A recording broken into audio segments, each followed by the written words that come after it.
الحمد لله وحده والصلاة والسلام على من لا نبي بعد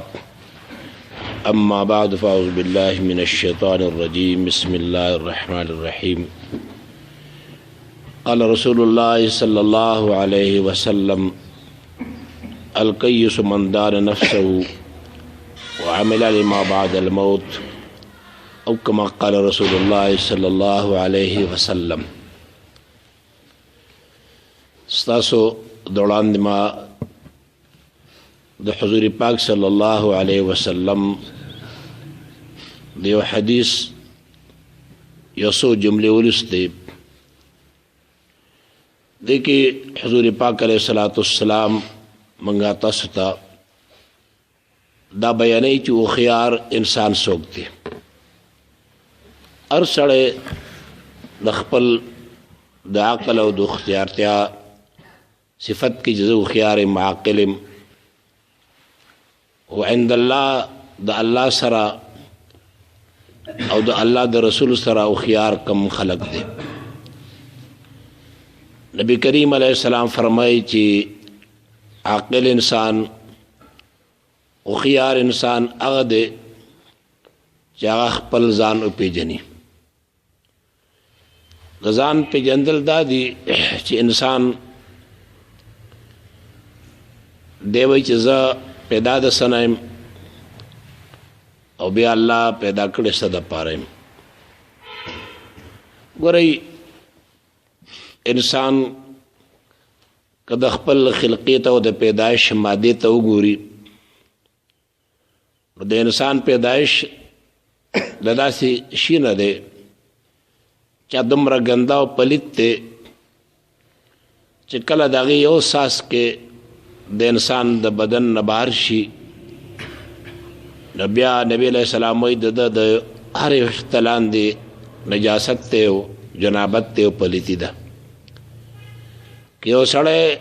هر څومره واړه بولو کي او لوی اودس مات کي نو د جومات ته راتلی شي اگر که د اودس نه دی کړی، د جومات کې کېناستی شي اگر که د اودس نه دی کړی. لیکن کم شینا چې انسان پیدا دی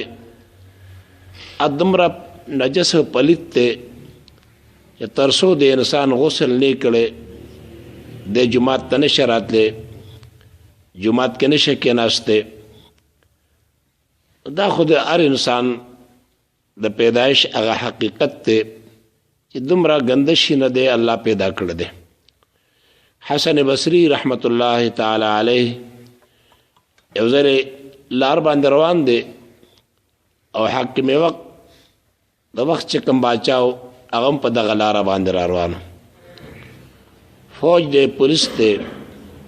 او خلک رکاوي ودرئ چې ودرېږئ. باچا را روان دی لکه عام طور دا دستوري چې کله د ملک صدر وزیر اعظم په یو لار باندې ځي پولیس چې دی خلک رکاو کړئ، ګاډي بند ودرئ چې گورنر را دی، صدر را دی، وزیر اعظم را دی. دا د پخوا زمانې نه یو دستور دی. ټول خلک ولاړو، حسن بصري رحمت الله علیه نه ودرېده، خپل د ملنګۍ هغه کیندې په ځان باندې اچولی دی او فوجو ته یې ودرېږه، دی نه ودرېږي. دی د پولیس او فوج د سره په جګړه دي او دغه ټایم کې حاکم وقت بادشاه راغی، هغې څه چل دی دی ورته وی چې دا ټول خلک ولاړ دي ستا استقبال ته او دا ملنګ نه ودرېږي.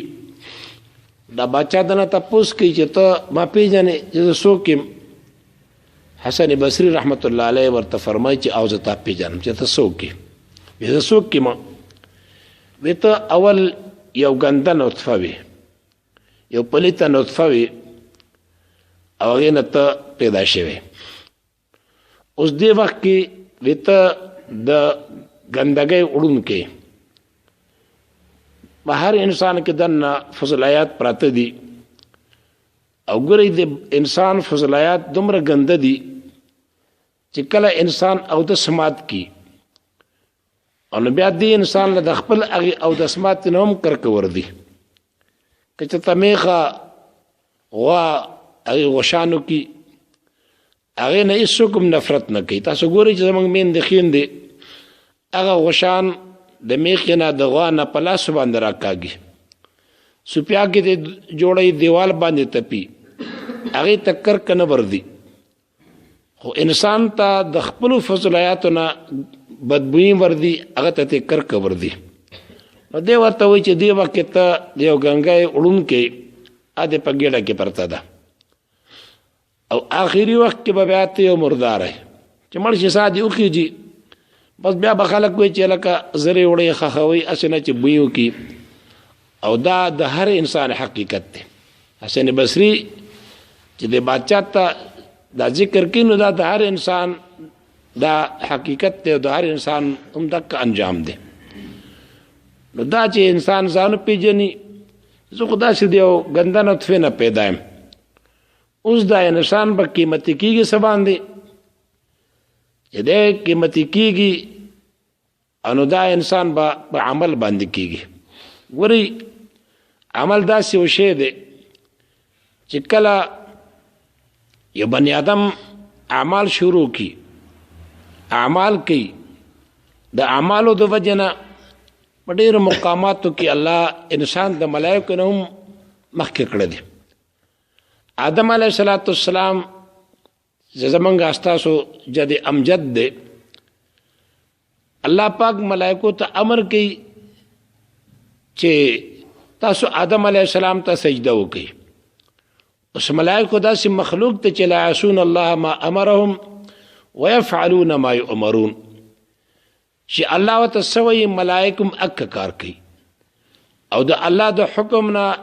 ملایک ذره بره خلاف نه کوي. دمره یو پاک مخلوق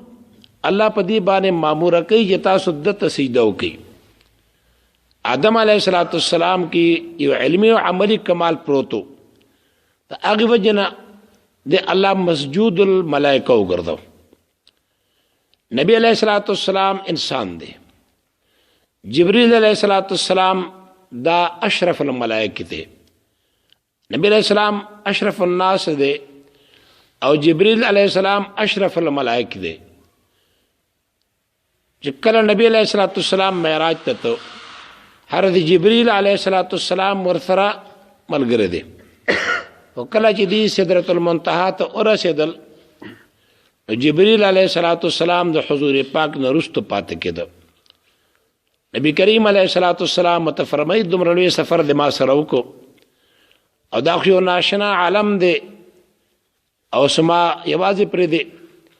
جبریل علیہ السلام ورته وایي که دلته زه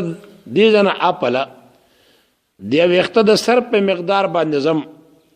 نو د الله پاک دومره تجلیات دي چې هغه به ما وسوځي. نو جبریل علیہ السلام ته الله څومره قوت ورکړی دی. د لوط علیہ السلام په قوم چې کله الله پاک چې کنده هغه هلاکو نو جبریل علیہ السلام راغی او یو وزر ورته اړم کو. مفسرین لیکل چې په دغه ښار کې 4 لکه خلک پاتې کېده. دې خلکو سره بعض کورونو کې سامان څومره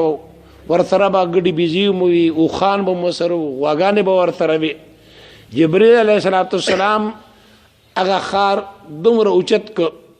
چې پورته اسمان کې ملائکو د چرګانو بانګونه اورېدل، هلته په کتره وغورځو. دومره طاقت خو ته الله ورکړی لیکن اپله د الله تجلیاتو ته هغه نشي ټینګېدی او مخکې نشي تللی. او نبی کریم علیہ السلام زی او د الله سره آمنے سامنے کما یلیق بشانه څنګه د الله د شان سره خایږي د نبی علیہ السلام ملاقات وشو. اوس انسان دومره یو ګندشي نه پیدا دی او د ته دومره لوی مقام ملاویږي نو دا به په عمل باندې ملاویږي. ځکه نبی علیہ السلام چې هوښیار هغه انسان دی چې هغه ځان وپېژنده او د مرګ نه پس د زندګۍ دپاره دی څوکي تیاری وکړي. یو سړی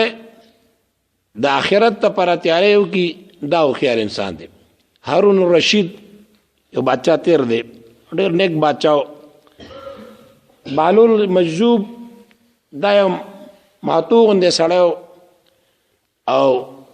ساده غوندې سړی انسان و. چې کله د هارون رشید طبیعت په کله خرابو پریشانی به ودی به راوغوښتو ورسره به څه مذاق وکړ ټوکې موکې بیا به دی ته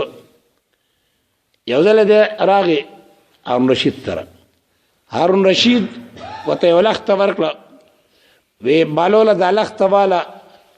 چې په دنیا کې تا ته د خپل ځان نه څوک زیات قمقل معلوم شو دا لښته واله ورکړه وی د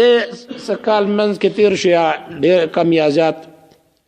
وی هارون رشید بیمار شو دی بالول ته چا وی چې لږه اشنا دی بیمار دی او دغه تپوس ته لاړ شه وی دی چې راغی نو دی هارون رشید ته وی چې څنګه حال دی دی ورته چې سفر باندې روان یم پیولې سفر باندې نو دا بالول ورته وی چې واپس به کله راځي دی ورته قمقله دا خو د آخرت سفر دی هغې نه بیا څوک واپس خو نه راځي وی ښه دی څه دی لېږلي مخکې د خوراک څښاک انتظام دی کړی دی هلته دپاره نو ده ورته چې د لیونیه هغه ځای ته څوک د خوراک څښاک څیزونه خو نه وړي وی ښه وی فوج پولیس ته لېږلی دی مخکې د ځان نه نو دی ورته بیا وایي چې قمقله هلته څوک فوج او پولیس نه لېږي نو دی ورته دی ولګېده هغه لښته راواغسته او هارون رشید ته وایي چې په دنیا کې ما ته تا نه قمقل نه ښکارېږي اوس ته څومره قمقل یې دومره قمقل په دنیا کې بل نشته ته دنیا کې د یو ښار نه بل ښار ته ځي هلته ته پولیس وي فوج وي هغلته ستا د ناستې پاستې دپاره انتظام وي ستا د خوراک څښاک انتظام وي او دومره لوی سفر باندې روان او تا ځان له هېڅ تیاری هم نه ده کړی لہذا زما په علم کې په دې دنیا کې تا نه بل قمقل نشته دا لښته واپس واخله